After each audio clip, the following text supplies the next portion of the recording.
জাস্টিসের ঘটনা বেড়েই চলেছে। সম্প্রতি ঢাবি এবং জাবিতে দুজনকে গণপিটুনি দিয়ে মেরে ফেলা হয়েছে। এ সম্পর্কে বলবেন গণপিটুনি বা মব জাস্টিসের বিধান কি? বিধিবদ্ধ কর্তৃপক্ষ ছাড়া বিচার বা শাস্তি প্রয়োগের সুযোগ কারক আছে কিনা? দেখুন, ইসলামী দৃষ্টিকোণ যদি আমরা বলি, নবী করিম সাল্লাল্লাহু আলাইহি সাল্লাম যখন মক্কায় ছিলেন আমরা দেখেছি, তখন যেহেতু তিনি সেখানকার অথরিটি ছিলেন না বা সেখানে রাষ্ট্রপ্রধানের দায়িত্বে ছিলেন না, সেখানে কিন্তু যত অন্যায় হয়েছে, যত অবিচার হয়েছে, যত জুলুম হয়েছে, যত শিরক হয়েছে, এর কোনোটিতে তিনি বা তার সাহাবীরা কেউ বিচার করতে যান নাই, শাস্তি দিতে যান নাই অপরাধীদেরকে। বরং সৎ কাজের আদেশ, অসৎ কাজের বাধা প্রদানের মধ্যে তারা সীমিত ছিলেন, দাওয়াতের কাজের মধ্যে সীমাবদ্ধ রেখেছেন নিজেদেরকে। এরপর যখন তারা মদিনায় আসলেন, নবী করিম সাল্লাল্লাহু সাল্লাম যখন মদিনা রাষ্ট্রের প্রধান হলেন, সেখানকার প্রধান বিচারপতি তিনি থাকলেন, তিনি সেখানকার বিচার কার্য পরিচালনা করতেন। তার কাছে সবাই সব নালিশ, সব বিচার আচার নিয়ে আসতো, তিনি সেগুলো নিষ্পত্তি করতেন। অর্থাৎ তিনি যখন অথরিটি হয়ে গেলেন, তখন কিন্তু তিনি বিভিন্ন অপরাধের শাস্তি কার্যকর করা শুরু করলেন। শরীয়ত যে দণ্ডগুলো আছে সেই দণ্ডগুলোর তিনি বাস্তবায়ন শুরু করলেন। এবং সেই সাথে সাহাবীদেরকেও কখনো যদি কোনো ব্যক্তি এমন কোনো উক্তি করেছে যার ফলে তার মৃত্যুদণ্ড হওয়ার মতো অন্যায় করেছে এরকম মনে হয়েছে, তখন নবী করিম সাল্লাল্লাহু আলাইহি ওয়াসাল্লামের কাছে তারা বলতেন, হে আল্লাহ রসুল, আপনি আমাকে অনুমতি দিন, আপনি বলুন, তাহলে আমরা তার গর্দান উড়াই দিই, তাকে শাস্তি কার্যকর করি। এখান থেকে আমরা দেখতে পাচ্ছি যে সাহাবী নিজের হাতে কিন্তু আইন হাতে তুলে নেননি। অর্থাৎ অন্যায় করেছে, সাহাবী দেখেছেন চোখের সামনে, তিনি শাসন করতে পারতেন বা শাস্তি দিয়ে ফেলতে পারতেন, কিন্তু তিনি নবী সাল্লাল্লাহু আলাইহি ওয়াসাল্লামকে পারমিশন নিচ্ছেন যে ইয়া রাসূলুল্লাহ, আপনি আমাকে অনুমতি দেন, আমি এটা করি। তার মানে অথরিটির কাছ থেকে অনুমতি নিয়ে তারপর এটি করতে হবে। যে যা খুশি, যে যেখানে যাকে খুশি তাকে শাস্তি দিবে, বিচার করে ফেলবে, জাজমেন্টে চলে যাবে, এই জিনিসটা শরিয়া কখনো গ্রহণ করেনি। নবী করিম সাল্লাল্লাহু আলাইহি ওয়াসাল্লাম মদিনায় থাকাকালীন সময় যে সমস্ত ঘটনা ঘটেছে, তিনি কাউকে দায়িত্ব দিয়েছেন কাউকে শাস্তি দেওয়ার জন্য, কিংবা কেউ শাস্তি দিয়ে এসেছেন, নবী সাল্লাল্লাহু আলাইহি ওয়াসাল্লাম সেটাকে অ্যালাউ করেছেন, এগুলো সবগুলো হলো নবী সাল্লাল্লাহু আলাইহি ওয়াসাল্লাম অথরিটি হিসাবে সেগুলোর অনুমোদন দেওয়া বা সেগুলোর নির্দেশ দেওয়া, এর বাইরে অন্য কিছু নয়। অতএব আইন হাতে তুলে নেওয়ার কোনো সুযোগ নেই, একজন মুসলিম সেটি করতে পারেন না। কুয়েত ভিত্তিক বিশ্ববিখ্যাত ফতোয়ার যে এনসাইক্লোপিডিয়া আছে, আল মওসুআ আল ফিকহিয়া আল কুয়েতিয়া, সেই ফতোয়ার এনসাইক্লোপিডিয়ার মধ্যে পরিষ্কার করে লেখা হয়েছে, ওলামা ইকরামের বিভিন্ন মন্তব্য উল্লেখ করার পর, ফতোয়া উল্লেখ করার পর যে ক্যালকুলেশন টানা হয়েছে, সেখানে বলা হয়েছে যে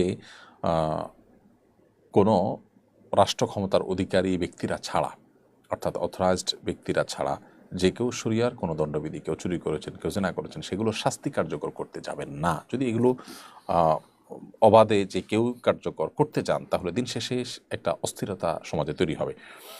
আপনার কাছে মনে হবে আমি দোষী, আমার কাছে মনে হবে আপনি দোষী, তো আপনি আমাকে মারলেন, দেশের সমাজে বিশৃঙ্খলা হবে। এই জন্য এটা কোনো অবস্থাতে জায়েজ নেই। মব জাস্টিসের নামে যেটি হচ্ছে সেটা একেবারেই গর্হিত কাজ।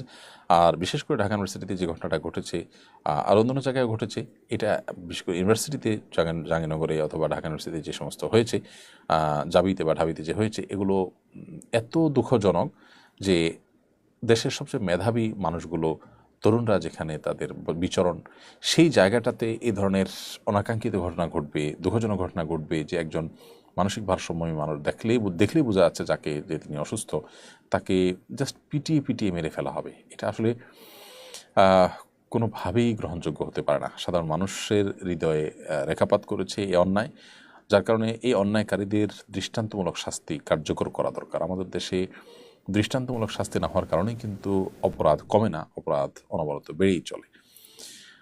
অতএব আল্লাহ তাআলা আমাদেরকে হেদায়েত দান করুন, আমরা যেন কেউ আইন নিজের হাতে তুলে নেওয়ার যে অপচেষ্টা, সেটা যেন আমরা না করি। সেটা যদি আমরা করি, তাহলে দিন শেষে আসলে ভালো কিছু সেখান থেকে হবে না।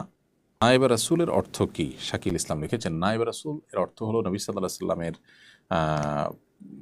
স্থলাভিষিক্ত, তার প্রতিনিধি, তার কাজ যিনি আঞ্জাম দিচ্ছেন।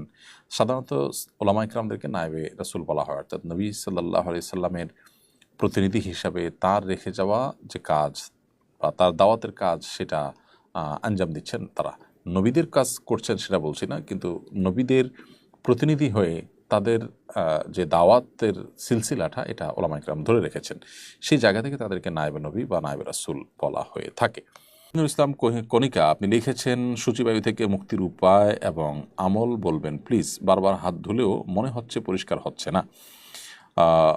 বোন কোহিনুর, সূচিবায়ুর এই রোগ থেকে মুক্তি লাভের জন্য দরকার কোনো একজন সাইকিয়াট্রিস্টের শরণাপন্ন হওয়া।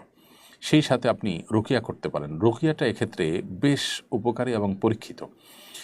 আপনি যদি রুকিয়ার বিভিন্ন অ্যাপ আছে, মোবাইলের অ্যাপ বা প্লে স্টোরে গিয়ে রুকিয়া লেখেন, RUQYAH, রুকিয়া লিখে সার্চ দিলে আপনি অনেকগুলো অ্যাপ পাবেন। এর ভিতরে যেটা আপনার সুবিধাজনক মনে হয় আপনি সেটা নামিয়ে নেবেন। খেয়াল করবেন ওখানে কোনো মিউজিক টিউজিক তো নাই, সূক্ষ্মভাবে সাধারণত থাকে না, তো আপনি নামিয়ে এসে রুকিয়া শুনবেন। বিশেষ করে ওয়াসওয়াসার রুকিয়া আলাদা আছে।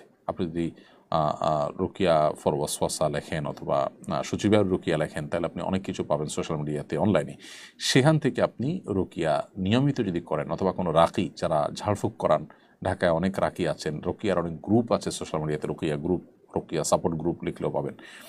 তাদের মাধ্যমে, সে রাকিদের মাধ্যমে আপনি রুকিয়া করাটা ইনশাআল্লাহ নিলে উপকার পাবেন। কারণ এটি রুকিয়ার যে মাধ্যমে আপনার সূচিবায়ুর ব্যাপারটা ভালো হওয়া, এটা আমার জীবনে বেশ অনেকগুলো ঘটনা আমার সামনে আছে, অর্থাৎ ভালো হওয়াটা এটা পরীক্ষিত।